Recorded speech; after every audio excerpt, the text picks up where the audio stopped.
Open Blender 3D, which has an icon with an orange and white circle, a blue dot in the center, and lines to the left.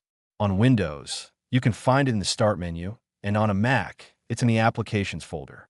When you open Blender, a new scene will automatically appear containing a cube, a camera, and a light. To navigate the 3D view, use the mouse and keyboard shortcuts.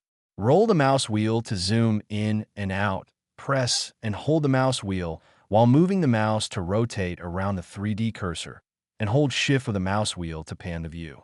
Press 7 on the number pad to view from above, 1 for the front view, and 3 for the side view.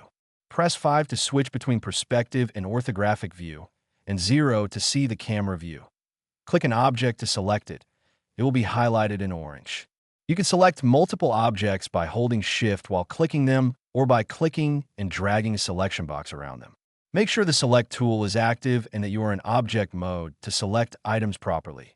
Use keyboard shortcuts to manipulate objects. Press Delete to remove an object, G to grab and move it, R to rotate, S to scale, and Shift+D to duplicate. Press Ctrl+Z to undo any mistakes. Add new object to the scene. Click Add in the upper left corner, select a category, and choose the object you want to insert, such as meshes, lights, or cameras. Blender also has different shading modes, which you can switch using the icons in the upper right corner of the 3D view.